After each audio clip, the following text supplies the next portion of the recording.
राजस्थान के इतिहास के स्रोत।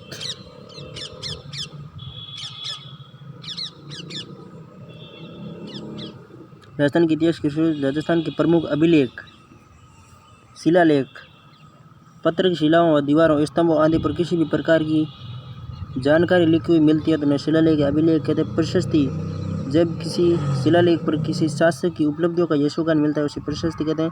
भारत में पहली बार शिलालेख ईरानी राजा दारा प्रथम की प्रेरणा से महान मौर्य शासक अशोक ने लगवाई। अशोक के शिलालेख एकाश्म थे। अशोक के शिलालेखों में 4 लिपियां थी, ब्राह्मी, खरोष्ठी, अरामीक व यूनानी। अभिलेखों का अध्ययन एपिग्राफी कहलाता है। भारत में संस्कृत भाषा का प्रथम अभिलेख शक शासक रुद्रदमन का जूनागढ़ अभिलेख गुजरात से मिला। राजस्थान के प्रारंभिक शिलालेखों की भाषा संस्कृत थी, जबकि मध्यकालीन शिलालेखों की भाषा संस्कृत, फारसी, उर्दू और राजस्थानी। संस्कृत, फारसी, उर्दू और राजस्थानी। शिलालेखों में वर्णित घटनाओं के आधार पर हमें तिथि क्रम निर्धारण करने में सहायता मिलती है। बहुत से शिलालेख राजस्थान के विभिन्न शासकों और दिल्ली के सुल्तानों तथा मुगल सम्राटों के राजनीतिक व सांस्कृतिक संबंधों पर प्रकाश डालते हैं। बड़ली गांव का शिलालेख 443 ईस्वी पूर्व। यह शिलालेख केकड़ी जिले के बड़ली गांव भिनाय के बिलोत माता से एक स्तंभ के टुकड़े से प्राप्त हुआ है। ये राजस्थान का सबसे प्राचीनतम शिलालेख है। इसकी लिपि ब्राह्मी है।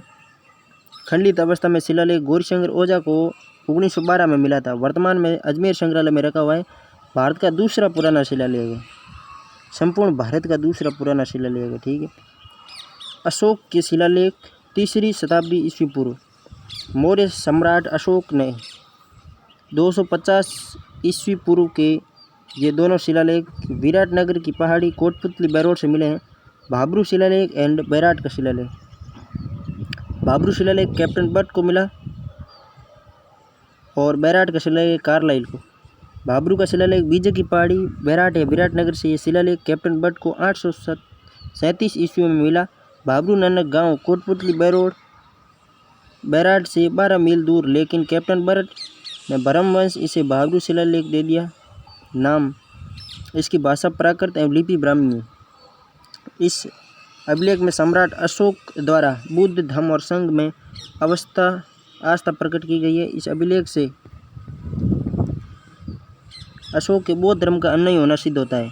साथ ही राजस्थान के इस प्रदेश में मौर्य शासन होने का प्रमाण प्राप्त होता है। राजस्थान का वह कौन सा शिलालेख है जिसमें ये उल्लेखित है कि अशोक बौद्ध धर्म का अन्वयी था? वो है बैराट का शिलालेख। ठीक है, भाब्रू। उसके बाद है बैराट वाला। बैराट से प्राप्त शिलालेख भीम डूंगरी की तलहटी एवं चट्टान पर उत्कीर्ण है। इस लघु शिलालेख की खोज पुरातत्ववेत्ता कार्लाइल ने 1871-72 में की थी। इसकी भाषा प्राकृत है लिपि ब्राह्मी।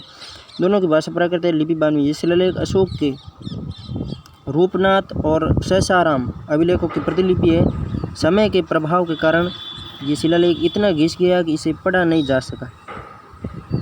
नगरी का शिलालेख 200 से 150 ईस्वी पूर्व। ये खंड लेख है जो मूल लेख का दाहिना भाग है। ये लेख डॉक्टर ओझा को नगरी चित्तौड़ नामक स्थान से प्राप्त हुआ, जिसे ओझा ने उदयपुर संग्रहालय में रखवा दिया था। इसमें 2 पंक्तियों में बहुत कम अक्षर दिखाई देते हैं। इसकी लिपि गोसुंडी के लेख की लिपि से मिलती जुलती है। नगरी के शिलालेख की लिपि गोसुंडी के लेख से मिलती जुलती है। गोसुंडी का शिलालेख 2री शताब्दी ईस्वी पूर्व का है और वो है 200 से 150 ईस्वी पूर्व का। कौन सा? ये नगरी वाला। चित्तौड़ से 7 मील दूर गोसुंडी गांव से कई शिलालेखों में टूटा हुआ प्राप्त हुआ है। इस शिलालेख की भाषा संस्कृत, लिपि ब्राह्मी है। गोसुंडी के शिलालेख की भाषा कौन सी? संस्कृत है। लिपि कौन सी? ब्राह्मी है। इस शिलालेख में वर्णित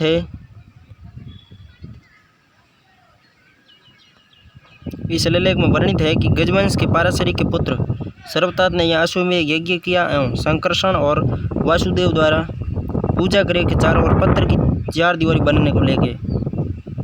गजवंश के पाराशरी के पुत्र सर्वतात ने अश्वमेध यज्ञ किया, संकर्षण और वासुदेव द्वारा पूजा गृह के चारों ओर पत्थर की दीवारी बनाई। इसमें 2री शताब्दी ईस्वी पूर्व से भागवत धर्म का प्रचार, संकर्षण और वासुदेव की मान्यता है और अश्वमेध यज्ञ के प्रचलन आदि का वर्णन है। गोसुंडी शिलालेख को सर्वप्रथम डॉक्टर भंडारकर ने पढ़ा। गोसुंडी को किसने पढ़ा? भंडारकर ने। वर्तमान में नगरी वाला ओझा ने। वर्तमान में ये उदयपुर संग्रहालय में सुरक्षित है। इसे हाथीबाड़ा शिलालेख भी कहते हैं। घोसुंडी शिलालेख को हाथीबाड़ा शिलालेख के नाम से जाना जाता है। भूजपुरिया युद्ध स्तंभ जो 224 ईस्वी का है, ठीक है। जयपुर रियासत की उणियारा ठिकाने में वर्तमान टोंक के भूजपुरिया मंदिर के आंगन से प्राप्त हुआ। ये नगर प्राचीन मालव प्रांत के क्षेत्र में गिना जाता था। भूजपुरिया का नगर है जो प्राचीन मालव प्रांत में गिना जाता था। इससे यज्ञ अनुष्ठान का बोध होता है, परंतु यज्ञ विशेष के नाम की हमें कोई जानकारी नहीं मिलती। नांदसा यूप लेख 225 ईस्वी का है। भूजपुरिया का 224 का, नांदसा 225 का। भीलवाड़ा जिले में नांदसा या गंगापुर में एक तालाब में 12 फीट लंबा एक गोल स्तंभ यूप है जो अधिकांश समय पानी में डूबा रहता है, लेकिन गर्मियों में तालाब का पानी सूखने पर ही इसे पढ़ा जा सकता है। इसमें उत्तर भारत में प्रचलित पौराणिक यज्ञों के संबंध में जानकारी प्राप्त होती है। इसका आशय यह है कि शक्ति गुण रूप नामक व्यक्ति द्वारा या पष्टिरात्र यज्ञ संपादित किया गया। इस स्तंभ लेख की स्थापना सोम द्वारा करेगी। नांदसा यूप की स्थापना सोम द्वारा करेगी। ये लेख 282 विक्रमी संवत का है, चैत्र पूर्णिमा का है। बरनाला भूजपुरिया जयपुर रियासत का है, टोंक में बरनाला जयपुर में।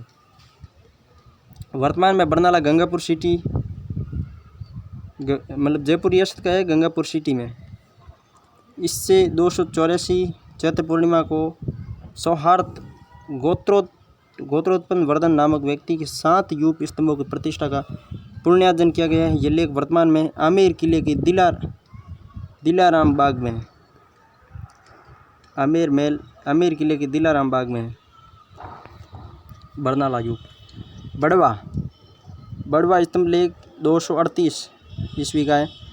12 जिले के बड़वा नामक स्थान अंता से 3 यूप मोगरी यूप मिले। बड़वा 12 से, ठीक है, 3 मोगरी यूप मिले। इसमें मोकरी वंश के शासकों का सर्वप्रथम उल्लेख मिलता है। इसमें त्रिरात्र यज्ञों का उल्लेख है। मोकरी महासेनापति बल के 3 पुत्रों बलवर्धन, सोमदेव तथा बल सिंह के संपादन किया था। यह अभिलेख 295 विक्रम संवत है, जबकि 238 ईस्वी का है। ये लेख एक स्तंभ पर उत्कीर्ण है। इसकी भाषा संस्कृत और लिपि ब्राह्मी है। बड़वा का लेख 12 से मिला है, बड़वा 12 और 3 स्तंभों का है, मोकरी वंश है, ठीक है। बरनाला लेख गंगापुर सिटी का है। इसमें गृहरात्र यज्ञ का उल्लेख है। इसका संपादन एक भट्ट द्वारा किया गया। इसके अंत में विष्णु भगवान की आराधना की गई है। बरनाला कौन सा लेख है जिसमें विष्णु भगवान की आराधना की गई है? तो बरनाला में। इस लेख से प्रतीत होता है कि यज्ञकर्ता विष्णु को प्रसन्न करने के लिए इस कार्य को करता है और बड़वा यूप स्तंभ के यज्ञकर्ता की भांति अधिक समृद्ध नहीं। बड़वा स्तंभ जो लेखक है वो समृद्ध है, किंतु बरनाला का इतना समृद्ध नहीं। विजयगढ़ यूप स्तंभ भरतपुर के बयाना में 371 ईस्वी 371 में वो बना था। फिर या जो बनी हुई है विजय स्तंभ भरतपुर के बयाना में विजयगढ़ दुर्ग की दीवार पर है। इसमें यशोवर्मन के पुत्र विष्णुवर्धन द्वारा मालव युग में पुंडरीक यज्ञ करवाने का उल्लेख मिलता है। 371 ईस्वी का है। गंगधार का लेख गंगधार 423 ईस्वी में झालावाड़ के गंगधार के लेख से प्रमाणित होता है कि वर्मांत नाम वाले शासकों का विश्वकर्मा का पुत्र कुमारगुप्त का सामंत रहा होगा। इस लेख से जानकारी मिलती है कि विश्वकर्मा के मंत्री मयूराक्ष ने एक विष्णु मंदिर का निर्माण करवाया। इसमें नरवर्मन द्वारा देवताओं को प्रसन्न करने की अभिलाषा से यज्ञों का वर्णन है। नरवर्मन ने गंगधार में देवताओं को प्रसन्न करने के लिए यज्ञ करवाए। अगला है नगरी का शिलालेख 424 का।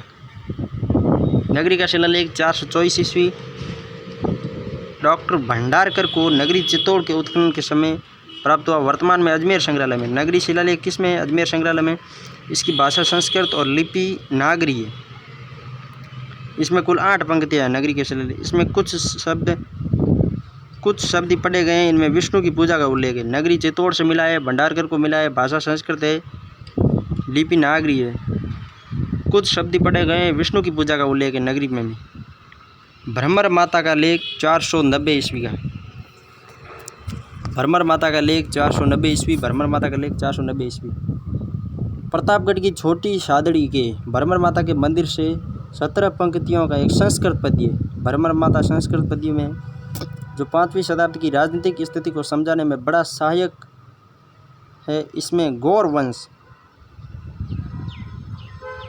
देखिए, बड़वा में तो मोकरी वंश और भ्रमर माता में गौर वंश के पुण्यशोभ, राज्यवर्धन, यशोगुप्त आदि शासकों तथा ओलिकर वंश के आदित्यवर्धन के नाम उपलब्ध होते हैं।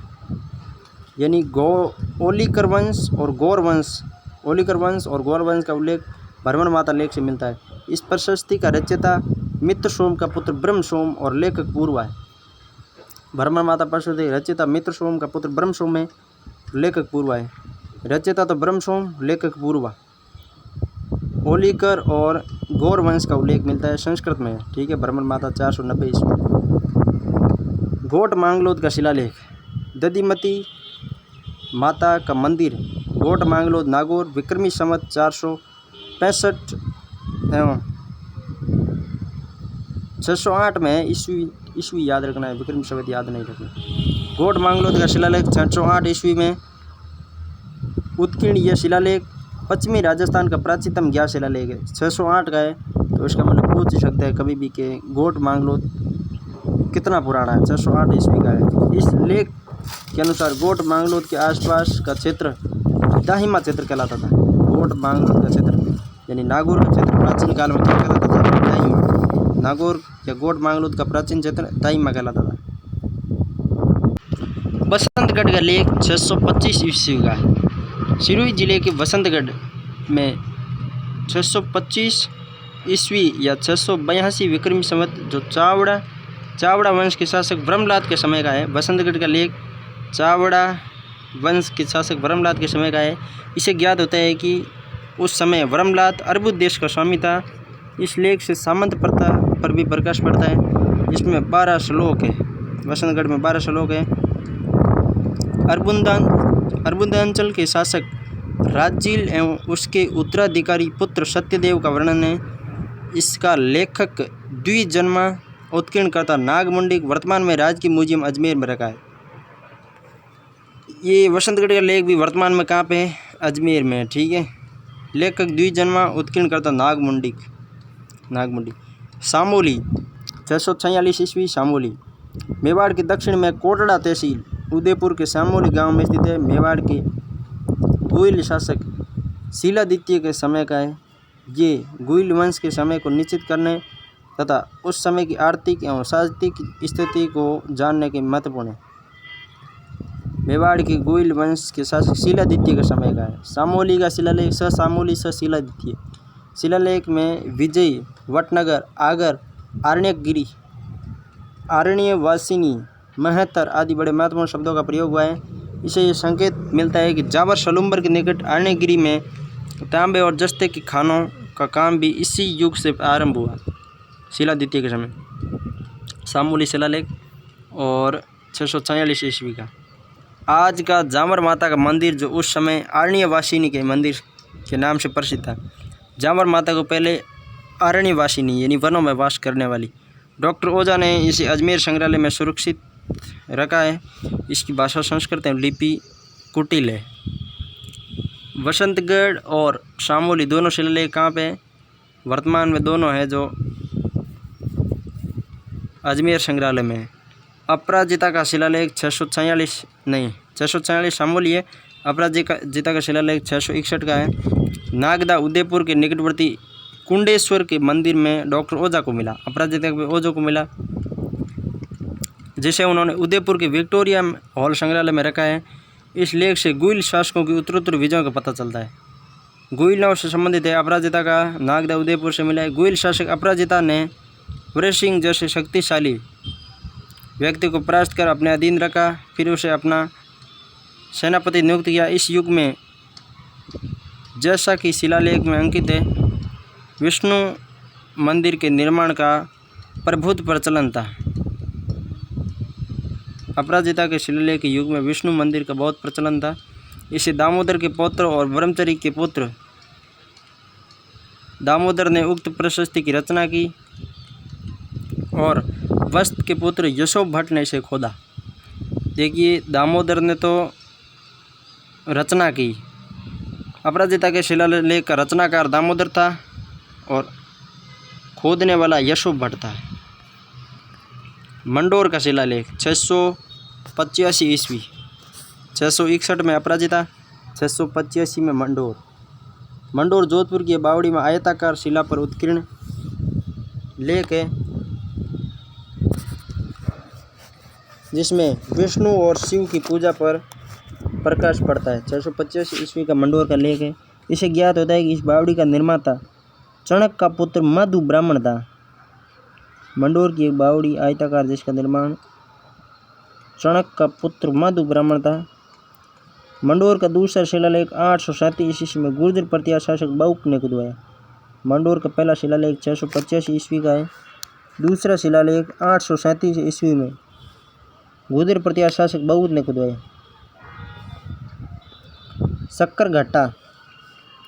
सक्करघट्टा का लेख चित्तौड़ से मिला है, 713 ईस्वी का है। कब का है? 713 का।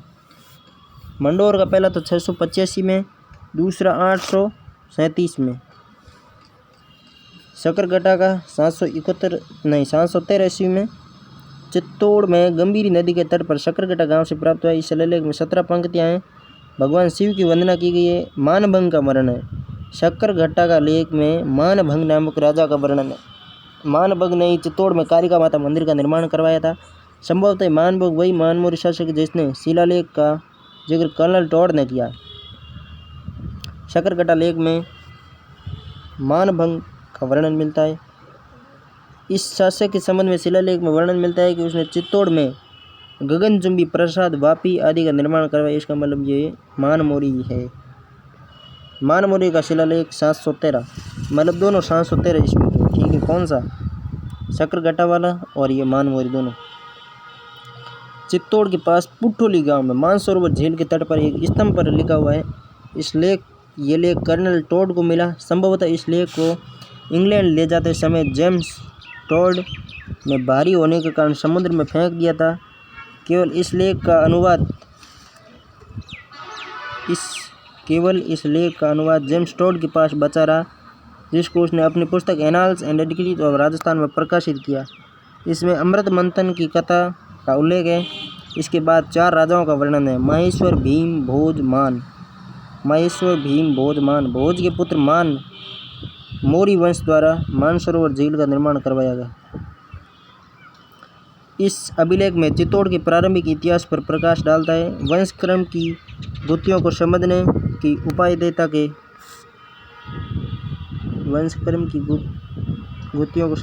उपाय के साथ साथ इस लेख का उस समय की सामाजिक स्थिति समझने में भी बड़ा महत्वपूर्ण योगदान है। इस प्रशस्ति का लेखक नागभट्ट था। मानमोरी प्रशस्ति का लेखक कौन था? नागभट्ट था। इसका पुत्र पुष्य और लेखक पुष्य था, मतलब नागभट्ट का पुत्र। मानमोरी प्रशस्ति का लेखक नागभट्ट का पुत्र पुष्य था, मतलब तो पुष्य लिखना चाहिए। अब यार पहले नागभट्ट कंफ्यूज करवा देता है। पंक्तियों का उत्कीर्णक शिवादित्य, यानी लेखक तो है पुष्य, पंक्तियां उत्कीर्ण की शिवादित्य ने। कणसवा कोटा में 738 में। कणसवा कोटा में 738 ईस्वी में। कोटा के कणसवा गांव के शिवालय में लगा हुआ है। इसमें धवल नाम के एक राजा का उल्लेख है, जो मौर्यवंशी राजा था। इस उल्लेख के बाद अन्य किसी मौर्यवंशी राजाओं का राजस्थान में वर्णन नहीं मिलता है।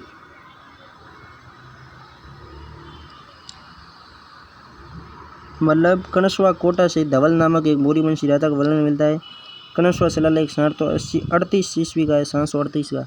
इसके बाद कोई मौर्यवंशी राजा का वर्णन नहीं मिलता है। चाक्षु का लेख 813 ईस्वी। 713 में तो मानमोरी और सक्करघट्टा का मिला, किंतु 813 में चाक्षु या चाटसु जयपुर ग्रामीण में गुइल वंशीय राजाओं के शासन है, उनकी वंशावली विवेक, ये इम्पोर्टेंट है। चाक्षु में लोग अधिकतर सोचते होंगे कि वहाँ का गुइल वंश था, किंतु नहीं। चाक्षु शिलालेख में गुइल वंश के राजाओं, उनकी वंशावली, वैवाहिक संबंध, उनकी विजयों का उल्लेख है। इसका रचयिता भानु उत्कीर्णकर्ता भाईल था। रचयिता भानु उत्कीर्णकर्ता भाईल चाक्षुलेख का। और 813 का एक गुइल वंश के राजाओं की जानकारी मिलती है। सबसे इम्पोर्टेंट ये है चाक्षुलेख से। बुचकला शिलालेख 815 ईस्वी का एक लेख की खोज ब्रह्मभट्ट नैनूराम ने बिलाड़ा के निकट बुचकला जोधपुर ग्रामीण के पार्वती मंदिर वाले सभा मंडप से की है। बुचकला शिलालेख 815 का है। नैनूराम ने इसकी खोज की। 20 पंक्तियां हैं। लेखक वत्सराज के पुत्र नागभट्ट प्रत्यार के समय का है। बुचकला शिलालेख नागभट्ट प्रत्यार के समय का है। इसमें प्रत्यार वंश के शासकों और सामंतों के नाम मिलते हैं। बुचकला वत्सराज के पुत्र, रणहस्तिन वत्सराज की उपाधि है। रणहस्तिन वत्सराज। बुचकला नागभट्ट प्रत्यार के समय का है। मंडोर का शिलालेख 837 का। देखिए मंडोर की बावड़ी वाला लेख तो 685 ईस्वी का है, किंतु मंडोर के शिलालेख 837 ईस्वी। इस लेख में मूलतः मंडोर के जोधपुर में किसी विष्णु मंदिर में लगा था। प्रत्यारों की वंश परंपरा जानने में बहुत महत्वपूर्ण है। लेख को घटियाला की 2 लेखों को पढ़ने से प्रत्यारों के संबंध में कई जानकारियाँ हमें मिलती है। ये परिस्थिति बाउक ने खुदवाई। देखिए बरनाला की थी, बुचकला, बरनाला तो जयपुरिया से संबंधित है। बुचकला की थी वो तो थी नागभट्ट से संबंधित। और मंडोर की है, मंडोर में सभ्य रहा है, मतलब बाउक। और बुचकला में नागभट्ट। घटियाला के लेख 861 ईस्वी का। 837 में मंडोर वाला बाउक के समय, घटियाला लगे 861 में। ये लेख 4 लेखों के समूह में घटियाला फलौदी में स्थित एक स्तंभ के 2 तरफ उत्कीर्ण है। इस लेख में माता की साल नामक जैन मंदिर के निकट, माता की साल जैन मंदिर कहाँ पे है तो फलौदी में। ये लेख संस्कृत भाषा में, घटियाला लेख संस्कृत भाषा में। इसमें कुल पद्य और कुछ गद्य में प्रयोग है। प्रथम लेख 20 पंक्तियाँ, दूसरे लेख में 11 पंक्तियाँ, तीसरे लेख में 2 पंक्तियाँ, चौथे लेख में 4। कक्कुक प्रत्याय। इन लेखों को मैं कक्कुक प्रत्यार को न्यायप्रिय, जनहित संपादन करता, दुष्टों को दंड करने वाला, दीनों का रक्षक, वीर और साहसी शासक। एक लेख के 4थे श्लोक से पता चलता है कि कक्कुक ने 2 और स्तंभों की स्थापना की, जिनमें एक घटियाला और दूसरा मंडोर में। घटियाला शिलालेख 861 ईस्वी कक्कुक के समय का है। मंडोर का शिलालेख बाउक के समय का है। बुचकला शिलालेख नागभट्ट के समय का है। दूसरे शिलालेख में एक बड़ी महत्व की बात बता दी गई कि रोहिंसकूप घटियाला में आबिरों के उपग्रह के कारण अच्छे नागरिकों के रहने के योग्य स्थान नहीं था। उसने भयभीत बनाकर आबाद किया। भय रहित बनाकर आबाद किया, भयभीत नहीं, भय रहित बनाकर आबाद किया। इस लेख में मग जाति के ब्राह्मणों का भी विशेष उल्लेख किया गया है। घटियाला शिलालेख में मग जाति के ब्राह्मणों का उल्लेख है। रचयिता मग उत्कीर्णकर्ता सोमकार कृष्णेश्वर था। इसे कक्कुक ने उत्कीर्ण करवाया। बुचकला नागभट्ट ने, ठीक है। और मंडोर बाउक ने, पहला मंडोर वाला था ब्राह्मणों ने करवाया था, वो माधु ब्राह्मण ने। दूसरा वाला 837 वाला, ठीक है। 685 वाला मंडोर में किसने करवाया? माधु ब्राह्मण ने। और दूसरा था जो 837 वाला, वो बाउक ने। और अब ये घटियाला का कक्कुक ने। घटियाला के 2 लेख है 861 में। घटियाला गांव फलौदी के 2 लेख उपलब्ध हुए हैं। ये शिलालेख संस्कृत व प्राकृत महाराष्ट्रीय भाषा दोनों भाषाओं में। इन शिलालेखों को पता चलता है कि हरिश्चंद्र नामक ब्राह्मण, जिसको रोहिल्लदी भी कहते हैं, हरिश्चंद्र ब्राह्मण था। जो घटियाला शिलालेख में हरिश्चंद्र को ब्राह्मण बताया गया है। ग्वालियर शिलालेख में प्रत्यारों को सौमित्र लक्ष्मण का वंशज बताया गया। ग्वालियर शिलालेख में हरिश्चंद्र को रोहिल्लदी किस शिलालेख में बताया गया है तो वो है घटियाला और ब्राह्मण भी बताए गए। वेद तथा शास्त्रों का अच्छा ज्ञाता था। 2 स्त्रियां थी, एक ब्राह्मण थी, दूसरी क्षत्रिय थी। ब्राह्मण पत्नी के पुत्र ब्राह्मण प्रतिहार कहलाए, क्षत्रिय रानी से उत्पन्न हुए मद्यपान करने वाले क्षत्रिय कहलाए। उपयुक्त शिलालेख में मंडोर के प्रतिहार की नामावली तथा उनकी उपलब्धियों का अच्छा प्रकाश पड़ता है। इस वंश का प्रमुख शासक हरिश्चंद्र हुआ। उसके 4 पुत्र थे, भोग, भट्ट, कक, रज्जिल और द। देखिए, प्रतिहार वंश का संस्थापक तो कौन था? हरिश्चंद्र था, किंतु वंशावली रज्जिल से शुरू होती है। ये क्वेश्चन आ गया है, वंशावली किससे शुरू होती है? रज्जिल से। भोग, भट्ट, कक, रज्जिल और द ने मिलकर मंडोर दुर्ग का ऊंचा प्रकार परकोटा बनवाया। हरिश्चंद्र के उत्तराधिकारी क्रमशः रज्जिल, नरभट्ट, नागभट्ट थे। नागभट्ट ने मेड़ता को अपनी राजधानी बनाया। मेड़ता को राजधानी किसने बनाया? नागभट्ट ने। ये घटियाला में उल्लेखित है। आदि वर्ह का लेख 944 ईस्वी। 861 में तो घटियाला वाला और आदि वर्ह का 944 में। अहाड़ उदयपुर से मिला है आदि वर्ह का लेख। आदि वर्ह मंदिर में लगा होगा, जिसे बाद में लिंगोद्भव उदयपुर में एक ताक में लगा दिया गया है। संस्कृत भाषा ब्राह्मी लिपि में 14 पंक्तियां हैं। अहाड़ के आदिवर्ह मंदिर के निर्माण में किसी आदिवर्ह नामक व्यक्ति द्वारा करवाए जाने का उल्लेख है। इस लेख का निर्माण आदिवर्ह मंदिर का निर्माण आदिवर्ह ने करवाया। ठीक है, आड़ में आदिवर्ह मंदिर कहाँ है? आड़ में। निर्माण किसने कराया? आदिवर्ह ने। ये मेवाड़ शासक भर्तृहरि द्वितीय के समय का है। इस लेख से अहाड़ में एक समृद्ध एवं धर्म स्थान के रूप में ख्यातनाम नगर होना सिद्ध बताया। आड़ एक प्रसिद्ध नगर था।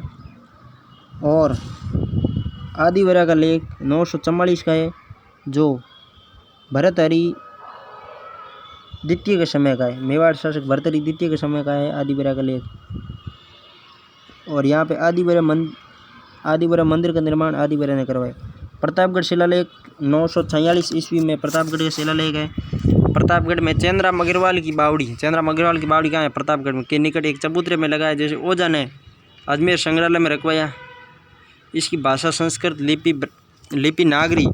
प्रतिहार शासक महेंद्रपाल तथा अन्य शासकों की नामावली एवं उसकी विजयों का वर्णन मिलता है। 10वीं शताब्दी के धार्मिक जीवन, गांवों की सीमा, जनजीवन, शासन व्यवस्था, अनुदान, कर व्यवस्था और आर्थिक व्यवस्था पर अच्छा प्रकाश डाला गया है।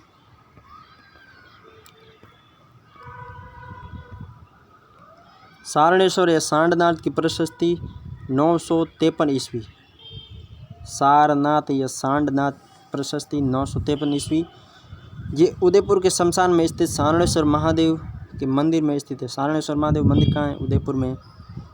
सारनाथ या सांडनाथ या सारणेश्वर प्रशस्ति 953 की कहाँ से मिली है? उदयपुर से मिली।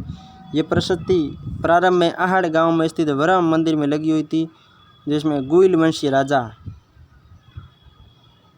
अल्लट, उसकी माता महालक्ष्मी, उसके पुत्र नरवन के बारे में जानकारी मिलती है। अल्लट के अमात्य, मंत्री, अन्य अधिकारियों के नामों का उल्लेख है। आड़ उस समय एक संपन्न नगर था, व्यापारिक मार्ग पर स्थित था। इसकी भाषा संस्कृत एवं लिपि नागरी है। आड़ की सारणेश्वर या सांडनाथ का लेख जो उदयपुर से मिला है, आड़ गांव से मिला है।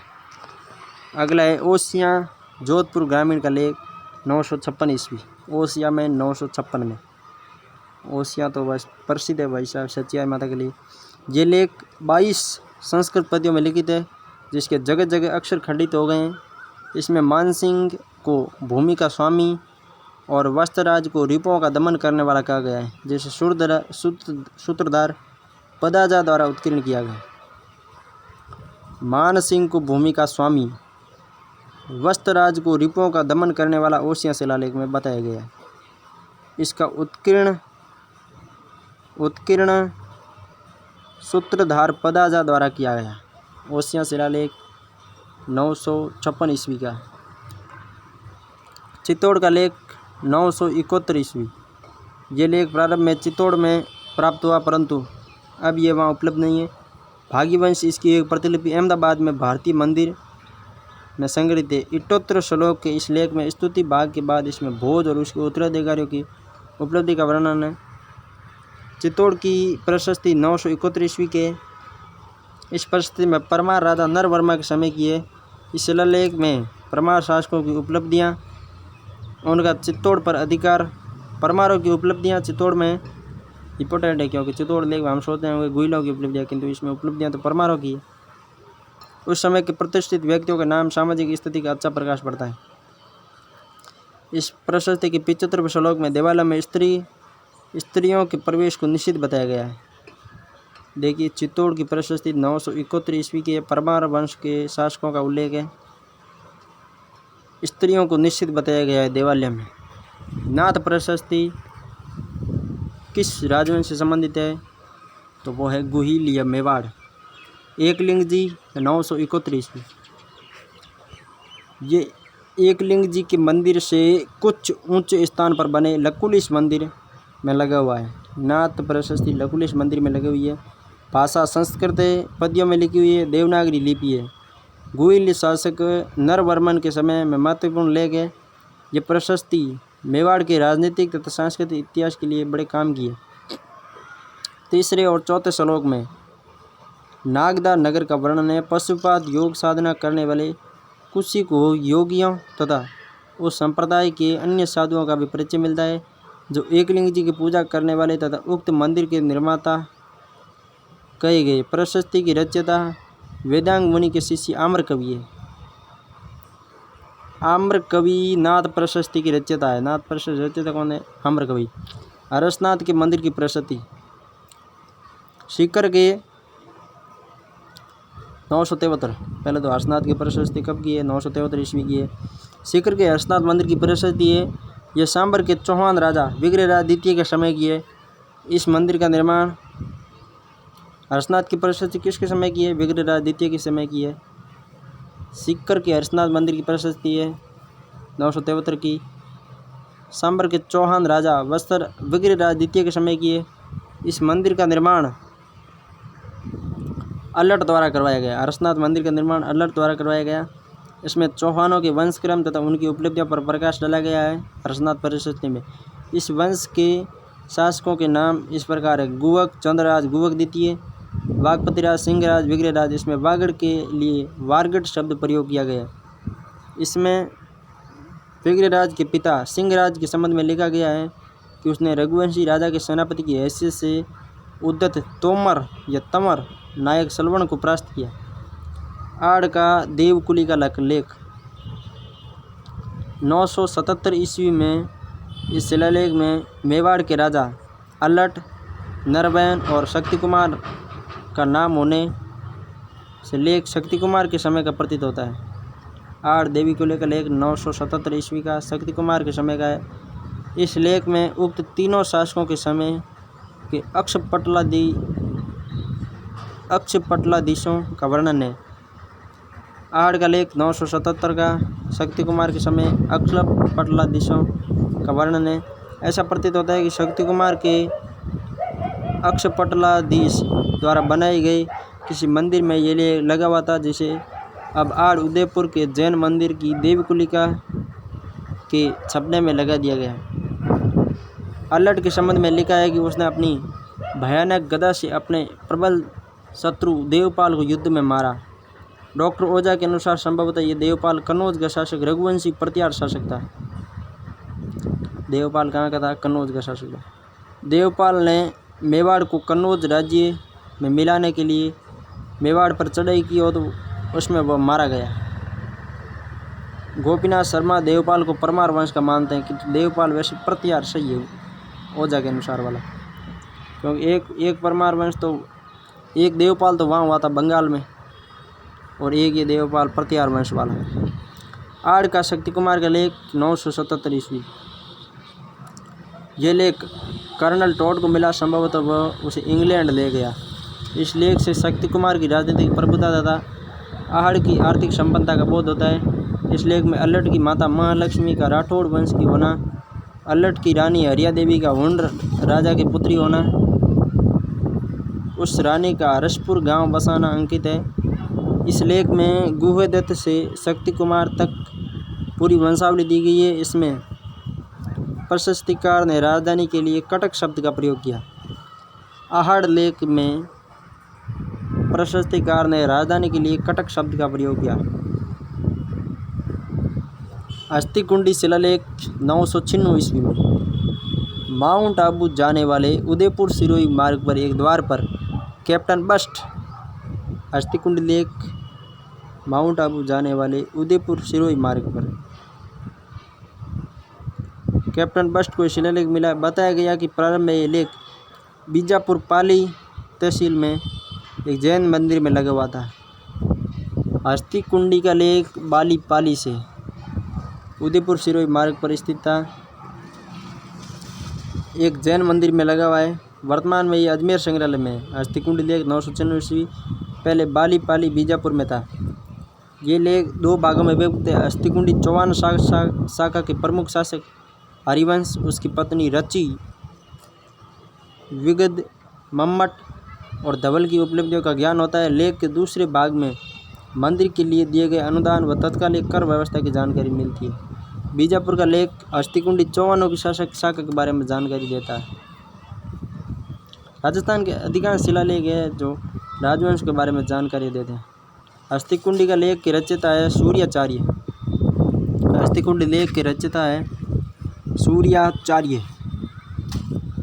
किणसरिया लेख 999 है। नागौर में किणसरिया कोट मान लो तो राजस्थान, पश्चिमी राजस्थान का सबसे प्राचीनतम है 608 ईस्वी का, और किणसरिया 999 का है। डीडवाना कुचामण में नागौर के किणसरिया गांव वर्तमान में डीडवाना कुचामण में चला गया। केवाय माता चौहान वंश की प्रशस्ति देकर वागपतिराज, सिंहराज, दुर्लभराज की उपलब्धियों का वर्णन है। लहान बावड़ी 1042। यह प्रशस्ति सिरोही के वसंतगढ़ में लहान बावड़ी के निर्माण की है। इसमें उत्पल राज, आरण्य राज, कृष्णराज, माईपाल आदि राजाओं के शौर्य का वर्णन है। इसमें लाहिणी नामक रानी का वर्णन है जिसके पुण्यार्थ में इस बावड़ी का निर्माण करवाया। लाहण बावड़ी का निर्माण लाहिणी ने करवाया जो बसंतगढ़ में है। लाहण बावड़ी का लेख कहाँ पे है? बसंतगढ़ सिरोही में है। पाणाहेड़ा 1059 में, पाणाहेड़ा 1059 में बांसवाड़ा में। पाणाहेड़ा मंडलेश्वर मंदिर बांसवाड़ा की एक ताक पर लगा हुआ है। मालवा के परमारों के बारे में जानकारी मिलती है। पाणाहेड़ा से मालवा के परमारों की वंशावली, उनकी उपलब्धियों का वर्णन है। इसके अलावा इसमें वागड़ के परमारों, मालवा के परमार, वागड़ के परमारों की वंशावली धनिक से लेकर मंडलिक तक है। पाणाहेड़ा का लेख 1059 में। इस पाणाहेड़ा नामक इस लेख में पाणाहेड़ा का नाम पासुला खेटक दिया गया है। बांसवाड़ा के पाणाहेड़ा का नाम पासुला खेटक दिया गया है। नगर ग्राम आदि की इकाई की भांति खेटक भी इकाई थी जो गांव के साथ लगी रहती थी। नगर ग्राम के अतिरिक्त खेटक इकाई जो गांव के साथ लगी रहती थी, इसका उल्लेख पाणाहेड़ा लेख में है। और आहड़ लेख में राजधानी को कटक कहा गया है। अर्थुणा के शिव मंदिर की प्रशस्ति 1079 ईस्वी। पाणाहेड़ा 1059 और अर्थुणा 1079। ये शिलालेख अर्थुणा बांसवाड़ा के मंडलेश्वर शिवालय में लगे हैं। 87 श्लोक की इस प्रशस्ति में वागड़ की परमार, पाणाहेड़ा में परमार, अर्थुणा में भी परमार। अर्थुणा के मंडलेश्वर शिवालय का निर्माण परमार राजा मंडलिक के पुत्र चामुंड राज द्वारा अपने पिता के लिए करवाया गया। अर्थुणा के मंडलेश्वर शिवालय का निर्माण चामुंड राज द्वारा करवाया गया। इससे ज्ञात होता है कि वागड़ के परमार मालवा के परमार वंशी राजा वागपतिराज के दूसरे पुत्र डंवर सिंह के वंशज थे और उनके अधिकार में वागड़ और छप्पन का प्रदेश था। प्रशस्ति से ज्ञात होता है कि उस समय के प्रचलित मुद्राओं में द्रम रूपक एवं विश्वपक थे। विश्वपक चौहान से संबंधित भी है। इस प्रशस्ति की रचना विजय ने की और अस्तराज कायस्थ ने लिखा। अर्थुणा प्रशस्ति की रचना विजय ने की और कायस्थ ने लिखा। अर्थुणा बांसवाड़ा के जैन मंदिर की प्रशस्ति 1109 ईस्वी की। इसमें मंडलिक चामुंड राज तथा उसके पुत्र विजयी राज का वर्णन मिलता है। ये भी जानकारी मिलती है कि उस समय गांवों के शासन में ग्रामीण प्रमुख होता था, उसका समाज में प्रतिष्ठित स्थान होता था। वेद शास्त्र का अध्ययन करने विषय थे तथा सूर्य उस समय का आराध्य देवता। वेद शास्त्र अध्ययन करने के विषय थे, सूर्य उस समय का आराध्य देवता। अर्थोणा बांसवाड़ा के जैन मंदिर की प्रशस्ति 1109 की, जो भी परमाणु से संबंधित है। जालोर का लेख 1118 ईस्वी का, सफ़ेद पत्थर पर खोदा हुआ है। लेख जालोर दुर्ग के तोपखाना की इमारत की उत्तरी दीवार में लगा हुआ है। अब इसे जोधपुर संग्रहालय में रख दिया गया। जालोर के लेख को जोधपुर संग्रहालय में, इसमें जालोर शाखा के परमारों की जानकारी मिलती है। वाकपति राज इस शाखा का प्रवर्तक था। उसके आबू के परमार धरणी बरा से संबंध था। इसमें परमारों की उत्पत्ति वशिष्ठ यज्ञ से होना अंकित है। इसमें वाकपति राज के वंशक्रम में चंदन, देवराज, अपराजिता, विजिल और धारावर्ष और विशल के नाम दिए गए हैं। जालोर के शिलालेख परमाणु से संबंधित है। इग्नोड़ा शिलालेख 1133, इग्नोड़ा शिलालेख 1133, इग्नोड़ा 1133 संस्कृत में है। प्रत्यारकालीन लेख है। इग्नोड़ा प्रत्यारकालीन है। पृथ्वीपाल, तिहुणपाल, विजयपाल का लेख है। इसमें महाराज दयाल परमेश्वर तरफ परम भट्टारक के विरुद्ध इस बात के प्रमाण है कि प्रत्यारों की शक्ति कन्नौज से शीर्ण होने पर भी उन्हें उन उपाधियों से विभजित किया जाता था। इसमें आषाढ़ शुक्ल एकादशी के अवसर पर श्री गौड़ेश्वर महादेव के मंदिर के लिए आगासिया गांव को भेंट किया गया। इस लेख से ये प्रतीत होता है कि उन दिनों सभी जातियों की बस्तियां अपने अपने मोहल्ला में रहती थी। ब्राह्मणों के रहने के भाग को ब्रह्मपुरी, सभी जातियां। इग्नोड़ा लेख से ये जानकारी मिलती है कि सभी जातियों अपनी अपनी बस्तियों में रहती थी, जो चौहान वंश से संबंधित है। ये लेख 12वीं शताब्दी की राजनीतिक, धार्मिक, आर्थिक जानकारी पर अच्छा प्रसार डालता है। इसका लेखक कायस्थ कल्याण था और उत्तीर्ण सूत्रधार साजन। लेखक इम्पोर्टेंट होता है, रचनाकार या लेखक ही पूछा जाता है, उत्कीर्णक नहीं पूछा जाता।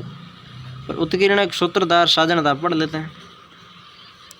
नांडलाई का लेख 1138 ईस्वी का, पाली के नांडलाई या नारलाई व नेमिनाथ जैन मंदिर के एक स्तंभ पर संस्कृत में 25 गद्य पंक्तियों में उत्कीर्ण है। ये लेख रायपाल चौहान के काल का है। इससे यह सिद्ध होता है कि गुहिल पहले चौहानों के सामंत थे, क्योंकि इसमें चौहानों के अधीन गुहिल वंशीय व्यक्ति का सामंत होना तथा उसे शासन में योग देना उल्लिखित है।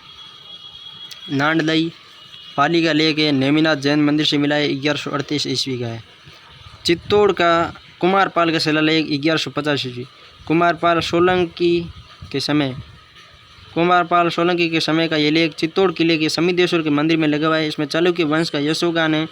मूलराज सिद्धराज का भी वर्णन है। कुमारपाल के वर्णन में शाकंभरी विजय का उल्लेख है।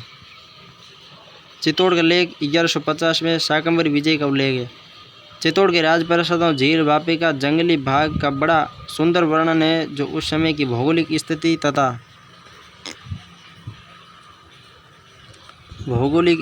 सामाजिक स्थिति जानने के लिए बड़ा उपयोगी है। प्रशस्ति के रचयिता रामकीर्ति, जो उस समय का दिगंबर विद्वान था। चित्तौड़ प्रशस्ति का रचयिता रामकीर्ति, जो उस समय का दिगंबर विद्वान था। हरकेली नाटक 1153 ईस्वी का है। चौहान शासक विग्रहराज चतुर द्वारा रचित नाटक हरकेली को 4 पाषाण पट्टिकाओं पर अंकित करवाया गया। इसके अंत में ये लेख चौहान सूर्यवंशी है। हरकेली नाटक का कुछ भाग 2.5 दिन के झोंपड़े की दीवारों पर है, कुछ भाग ब्रिस्टल लंदन में राजा राममोहन राय की समाधि पर लिखा हुआ है। 2.5 दिन के झोंपड़े पर लिखा हुआ है लेख वर्तमान में अजमेर संग्रहालय में स्थित है। किराडू का लेख 1161। बाड़मेर के किराडू में शिव मंदिर के खंभे पर संस्कृत भाषा में 26 श्लोक उत्कीर्ण है। किराडू की परमार शाखा का वंशक्रम दिया गया है। इसमें परमारों की उत्पत्ति ऋषि वशिष्ठ के आबू यज्ञ से बताई गई है। इस लेख में आबू के उत्पल राज के पिता सिंधुराज को मारवाड़ के शासक बताया है। किराडू लेख में आबू के उत्पल राज के पिता सिंधुराज को मारवाड़ का शासक बताया। उसके प्रशस्तिकार नरसिंह, लेखक यशोदेव, उत्कीर्णक यशोधर। किरड़ू लेख के प्रशस्तिकार नरसिंह, लेखक यशोदेव, उत्कीर्णक यशोधर। बिजोलिया का लेख 1170 ईस्वी 5 फरवरी 1170 में ये लेख बिजोलिया भीलवाड़ा के पार्श्वनाथ मंदिर से मिला है। बिजोलिया का लेख 1170 में बिजोलिया भीलवाड़ा से पार्श्वनाथ मंदिर से मिला है। मंदिर की उत्तरी दीवार, लगभग लेख उत्तरी दीवार पर है, यह क्या कारण है पता नहीं। उत्तरी दीवार के पास एक चट्टान पर उत्कीर्ण है। यह लेख मूलतः दिगंबर लेख है, जिसको दिगंबर जैन श्रावक लोलाक ने मंदिर और कुंड निर्माण की स्मृति में लगाया था। लोलाक ने मंदिर निर्माण और कुंड निर्माण की स्मृति में लगवाया। इसमें सांबर अजमेर के चौहानों की सूची तथा उनकी उपलब्धियों की अच्छी जानकारी मिलती है।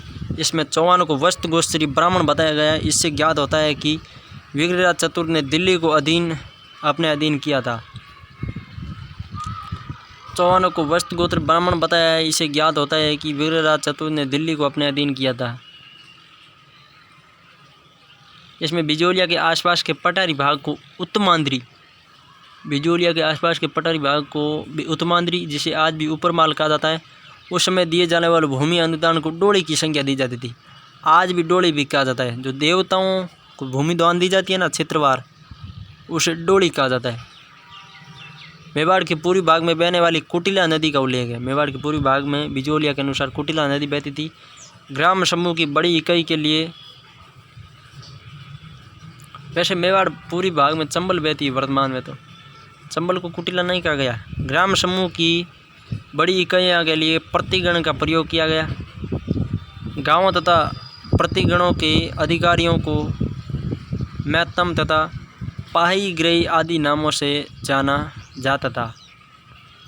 इसमें कई स्थानों को उनके प्राचीन नाम, जैसे जाबलीपुर तो जालोर, नडुल नाडोल, शाकंभरी सांबर दिल्ली का दिल्ली, श्रीमाल भीनमाल, मंडलकर मंडलगढ़, विंध्यावली बिजोलिया और नागहृदय नागदा। ये शिलालेख चौहान शासक सोमेश्वर के समय का है। इस प्रशस्ति की रचयिता गुणभद्र और कायस्थ केशव ने इसे लिखा। नांदेड़ के पुत्र गोविंद ने उत्कीर्ण किया। रचयिता गुणभद्र। बिजोलिया शिलालेख चौहान शासक सोमेश्वर के समय का है। गुणभद्र ने इसे रचयिता है, कायस्थ केशव ने इसे लिखा है और गोविंद इसका उत्कीर्णक है। इस शिलालेख इसमें उल्लेख है कि चौहानों के मूल पुरुष वासुदेव चौहान ने 551 ईस्वी के लगभग शाकंभरी में राज्य की स्थापना की और सांबर झील बनवाई। उसके राज्य का प्रमुख भाग सपाद लक्ष सांबर था और उसकी राजधानी आई छत्रपुर नागौर थी। ओसिया के सच्चे का माता की प्रशस्ति 1179 ईस्वी की। देखिए ये ऊपर वाली पंक्ति अगर वापस पढ़ते हैं, बिजोलिया लेख में उल्लेख है कि चौहानों में मूल पुरुष वासुदेव चौहान ने 551 में लगभग शाकंभरी राज्य की स्थापना की, सांबर झील बनवाई। उसके राज्य का प्रमुख भाग सपाद सांबर था। उसकी राजधानी आई छत्रपुर नागौर थी। राज्य का प्रमुख भाग तो सांबर था, किंतु राजधानी आई छत्रपुर नागौर थी। ओसिया का लेख, ओसिया के सच्चे का माता का लेख 1179 ईस्वी का है। ओसिया जोधपुर ग्राम में सच्चिका माता के मंदिर में उत्कीर्ण है। इसमें कल्याण को महाराज एवं कीर्तिपाल को मांडवीपुर का अधिपति तथा धारावर्ष को विजयी कहा गया है, जिससे मारवाड़ की राजनीतिक स्थिति एवं शासन व्यवस्था पर अच्छा प्रकाश पड़ता है। बोरेश्वर का लेख 1179 ईस्वी का है। डूंगरपुर के बोरेश्वर का लेख, बोरेश्वर मतलब बेणेश्वर है, ठीक है। डूंगरपुर के सोलज गांव के पास माही नदी के किनारे बोरेश्वर महादेव की दीवार पर लगा। इसे प्रमाणित होता है कि शिलालेख के समय सामंत सिंह, जिससे मेवाड़ राज्य छूट गया था, जीवित था और उसका अधिकार 1179 ईस्वी में पूर्वी वागड़ पर स्थापित हुआ। डूंगरपुर राज्य की स्थापना सामंत सिंह, वागड़ राज्य की स्थापना सामंत सिंह ने की थी। उस्तरा की देवली का लेख उस्तरा गांव जोधपुर ग्रामीण में एक वीर के स्मारक पर लगा लेख है, जिसे प्रतीत होता है कि गुलवंशी राजा निहुणपाल के साथ उसकी रानियां भी सती हुई। उस्तरा की देवली सीधा याद रखना कहाँ पे, जोधपुर ग्रामीण में। और गुइल वंश के शासक के बारे में और उसकी रानियों के बारे में जानकारी बताई गई। एकलिंग जी का लेख 1213 ईस्वी का है। एकलिंग जी 1213 ये लेख एकलिंग जी मंदिर उदयपुर के चौक में नदी के निकट वाली एक स्मारक शिला पर उत्कीर्ण है, जिसमें जैत्र सिंह को महाराज धीराज कहा गया है। एकलिंग लेक उदयपुर से मिला है, जिसमें जयद्रथ सिंह और महाराजा धीराज कहा गया है। लूणवशाही आबू देलवाड़ा की प्रशस्ति 1230 ईस्वी की। लूणवशाही आबू देलवाड़ा की प्रशस्ति 1230 ईस्वी। ये प्रशस्ति पौरवाड़ जातीय शाह वास्तुपाल तेजपाल द्वारा बनाए गए आबू के देलवाड़ा गांव सिरोही के लूणवशाही मंदिर में। लूणवशाही लूण सबों बाद में यानी 12-13, लूण बाद में 1230, लूण बाद में 1230 वास्तुपाल व तेजपाल से संबंधित है। इसकी भाषा संस्कृत है। गद्य में लिखा गया आबू के परमार शासकों तथा वास्तुपाल और तेजपाल का वंश का वर्णन है। आबू के लूणवशाही मंदिर का निर्माण वास्तुपाल और तेजपाल ने करवाया। लूण बाद में 1230। इसमें वर्णन किया थी सोम सिंह के समय मंत्री वास्तुपाल के छोटे भाई तेजपाल ने आबू पर देलवाड़ा गांव में लूणवशाही नामक नेमिनाथ मंदिर बनवाया।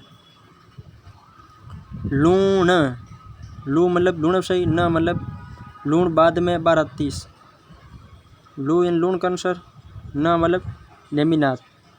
लूणवशाही नेमिनाथ है और लूण व मतलब वास्तुपाल और तेजपाल। नेमिनाथ का मंदिर है अपनी स्त्री अनुपमा देवी के श्रेय के लिए बनवाया। अच्छा, वास्तुपाल के छोटे भाई तेजपाल ने आबू देलवाड़ा गांव में लूणवशाही नामक नेमिनाथ मंदिर अपनी स्त्री अनुपमा देवी के श्रेय के लिए बनवाया। इसकी प्रतिष्ठा विजय सेन सूरी ने की। लूणवशाही या नेमिनाथ मंदिर 1230 में वास्तुपाल तेजपाल ने बनवाया और इसकी प्रतिष्ठा विजय सेन सूरी ने की थी। नेमिनाथ आबू के मंदिर की प्रशस्ति ये वही है, लूणवशाही नेमिनाथ है और नेमिनाथ ही लूणवशाही, 1230 है दोनों। इसमें 74 श्लोक है। तेजपाल के द्वारा बनवाए गए आबू के देलवाड़ा गांव के नेमिनाथ के मंदिर में लगाई गई, तो वही नेमिनाथ और यही नेमिनाथ। उक्त प्रशस्ति में उल्लेखित है कि यशोधवल ने कुमारपाल के शत्रु मालवा के राजा बल्लाल को मारा। यशोधवल के 2 पुत्र धारावर्ष व प्रहलादन देव थे। इसमें आबू शासक धारावर्ष का वर्णन है। धारावर्ष को आबू के परमारों में बड़ा प्रसिद्ध और पराक्रमी शासक बताया गया है। मेवाड़ के गुल शासक सामंत सिंह एवं गुजरात के सोलंकी राजा अजयपाल के बीच हुए युद्ध का वर्णन है। मेवाड़ के गुल शासक सामंत सिंह एवं गुजरात के सोलंकी राजा अजयपाल के बीच हुए युद्ध का वर्णन है। किस लेख में? नेमिनाथ लेख में। इसमें वास्तुपाल तथा तेजपाल की व्यापार कुशलता, कूटनीति, प्रबंधन योग्यता, दानशीलता आदि का परिचय है। इस प्रशस्ति की रचना सोमेश्वर देव, नेमिनाथ प्रशस्ति की रचना सोमेश्वर देव ने की। उसे सूत्रधार चांडेश्वर ने खोदा। इस मंदिर की प्रतिष्ठा विजय सेन सूरी द्वारा संपादित की गई। देलवाड़ा में नेमिनाथ या लूणवशाही मंदिर 1230 में वास्तुपाल तेजपाल ने बनवाया, जो सोमदेव के मंत्री थे, और उन्होंने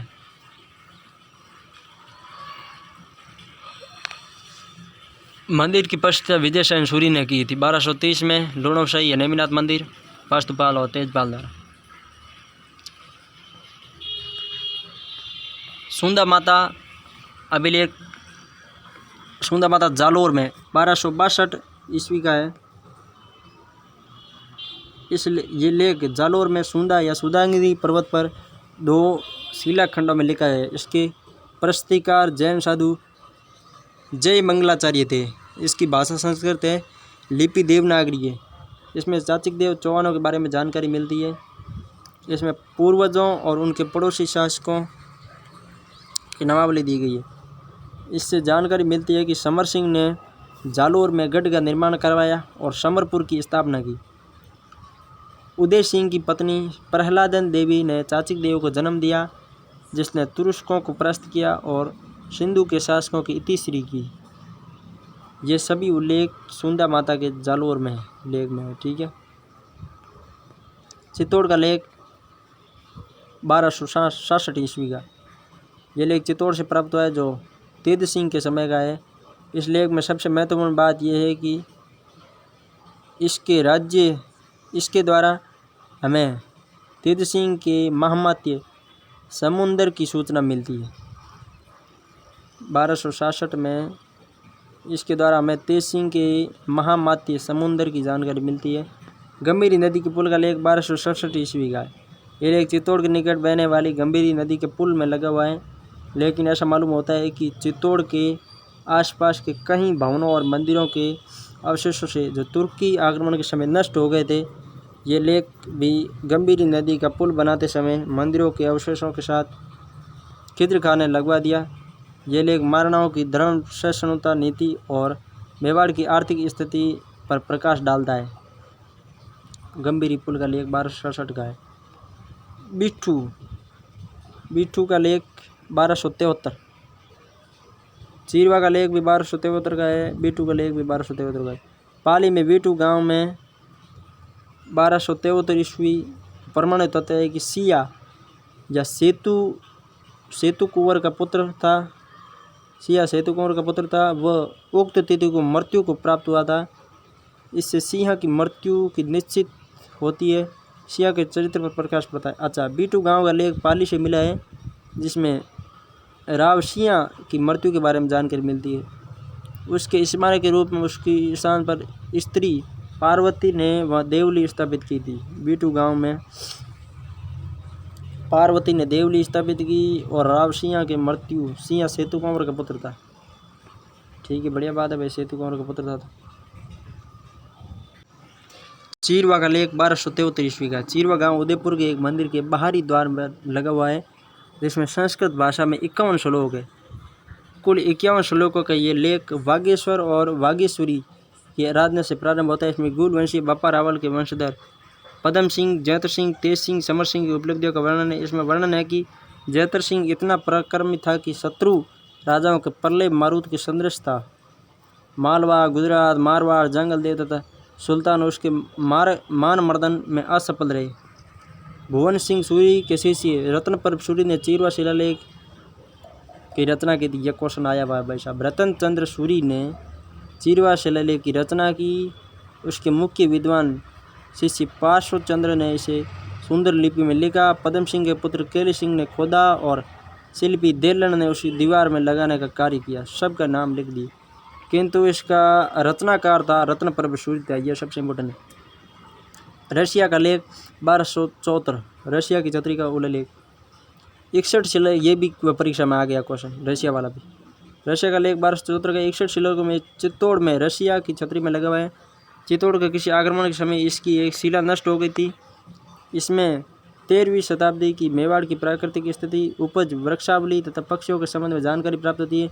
देलवाड़ा और नागदा का वर्णन उस समय की नगर योजना समझने में उपयोगी है। इसमें इसके 10वें श्लोक में बापा का वर्णन है,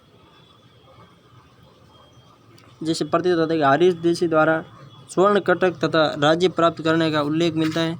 आगे चलकर प्रशस्ति ने गोइल को बापा का पुत्र बताने की बड़ी भूल की है। इसमें गोइल के बाद सील, काल, भोज, मम्मट सिंह, महायक, खुमान, अलट, शक्ति कुमार, अम्बा प्रसाद, सूची वर्मा, नर वर्मा नामक मेवाड़ के शासकों की उपलब्धियां पर प्रकाश पड़ता है। मेवाड़ की राजनीतिक, सामाजिक तथा धार्मिक स्थिति के अध्ययन ये शिला बहुत महत्वपूर्ण है। इसकी रचना नागर जाति के ब्राह्मण वेद शर्मा ने की और इसका सूत्रधार सत्यन ने उत्कीर्ण करवाया। अचलेश्वर का लेख 1285 का। नेमिनाथ के मंदिर का निर्माण वास्तुपाल व तेजपाल ने लूणवशाही नाम से करवाया। अचलेश्वर का लेख 1285 का है। आबू के मंदिर के पास वाले मठ की एक चौपाल की दीवार में लगा हुआ है। इसमें बप्पा से लेकर समर सिंह के काल की वंशावली दी गई है। मेदपाट के संबंध में उल्लेख है कि बापा द्वारा यहाँ दुर्जनों का संहार हुआ। उसकी चर्बी से यहाँ की भूमि गीली हो जाने के कारण इसे मेदपाट कहा गया। नागदा के संबंध में हरित ऋषि का वर्णन है कि उन्होंने यहाँ घोर तपस्या की थी। इन्हीं की अनुकंपा से बापा को राज्य और क्षत्रित्व की प्राप्ति हुई। इस प्रशस्ति का रचयिता प्रियपटु का पुत्र वेद वर्मा था। अचलेश्वर लेख का रचयिता वेद वर्मा, प्रियपटु का पुत्र वेद वर्मा था। इसके लेखक शुभचंद्र और उत्कीर्णकर्ता करम सिंह सूरी था। करम सिंह सूत्रधार था। देखिए, अचलेश्वर लेख का रचयिता वेद शर्मा, लेखक शुभचंद्र, लेखक तो पूछ लिया गया कि तो रचयिता अभी तक नहीं पूछा गया, वेद शर्मा। और उत्कीर्णकर्ता करम सिंह था। चित्तौड़ के जैन कीर्ति स्तंभ के 3 लेख 13वीं शती के हैं। इस तीनों लेखों का संबंध चित्तौड़ के जैन कीर्ति स्तंभ से है, क्योंकि इन लेखों में स्तंभ की स्थापना करता शाह जीजा उसके वंश के वर्णन मिलता है। कीर्ति स्तंभ लेख 13वीं सदी का है। ये विक्रमी संवत 1357 के लेख के साथ इन तीनों को पढ़ते हैं। ऐसा प्रतीत होता है कि चित्तौड़ के जैन कीर्ति स्तंभ को 13वीं सदी के जीजांक द्वारा बनवाया गया। वैसे मान्यता ये चली आ रही है कि जीजांक ने 11वीं सदी में बनवाया। लेख के अनुसार 13वीं सदी में और मान्यता 11वीं सदी में, दोनों में से एक होगा, या तो 11वीं होगी या 13वीं होगी। माचड़ी का लेख, माचड़ी बावड़ी का लेख, माचड़ी अलवर की बावड़ी शिलालेख। बड़गुजर शब्द का पहली बार प्रयोग हुआ है। बड़गुजर शब्द का पहली बार प्रयोग माचड़ी लेख में 1382 में हुआ। यह लेख, इस लेख से पता चलता है कि सुल्तान फिरोज शाह तुगलक के शासनकाल में माचड़ी पर बड़गुजर वंश के राजा आसल देव के पुत्र गोंग देव का राज्य था। ऊपर गांव डूंगरपुर की प्रशस्ति 1404 ईस्वी की। ऊपर गांव डूंगरपुर की प्रशस्ति 1404 ईस्वी। डूंगरपुर के ऊपर गांव नामक ग्राम के दिगंबर जैन श्रेयसनाथ मंदिर में लगी हुई है। श्रेयसनाथ मंदिर में लगी हुई है। संस्कृत में है।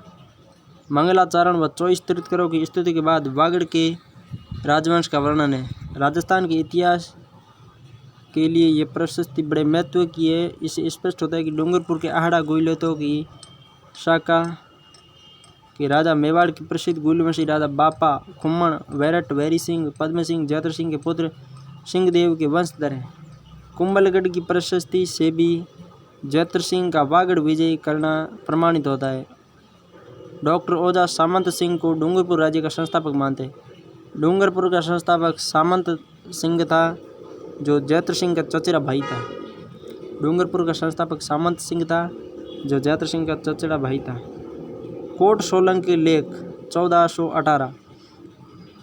ये लेख पाली के देसूरी के समीप कोट सोलंकियों के एक जीर्ण शीर्ण मंदिर में लगा हुआ है। इस लेख से प्रमाणित होता है कि घोड़वाड़ क्षेत्र को महाराणा लाका ने जीता था। साथ ही ये भी ज्ञात होता है कि महाराणा लाका विक्रमी संवत 1475 तक जीवित था। इस लेख के मिल जाने से ज्ञातों में दी गई लाका की निगमन की तिथि 1454 असत्य है, यानी कोट सोलंकी लेख 1475 तक लाका जीवित था। संबिदेश्वर का लेख 1458 ईस्वी का। संबिदेश्वर का लेख 1428 का, 58 का नहीं। संबिदेश्वर का लेख 1428 का।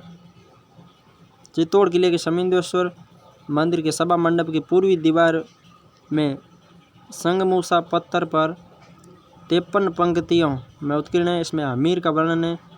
इसकी तुलना अच्युत कामदेव ब्रह्मा शंकर और कर्ण से की गई है।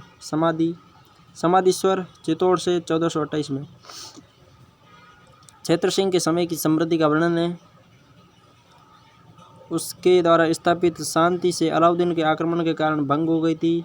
इसमें लाका को एक वीर योद्धा बताया गया है तथा मोक्कड़ के द्वारा चित्तौड़ के प्रासादों के निर्माण, सुवर्ण तुलादान तथा द्वारिकाधीश के मंदिर का बनाना रोचक रूप प्रस्तुत किया गया है। महाराणा लाका द्वारा झोटिंग भट्ट को प्रश्रय देने वाली बात उस समय की विद्योन्नति का सूचक है। महाराणा लाका द्वारा झोटिंग भट्ट को प्रश्रय देने वाली बात उस समय की विद्योन्नति का सूचक है।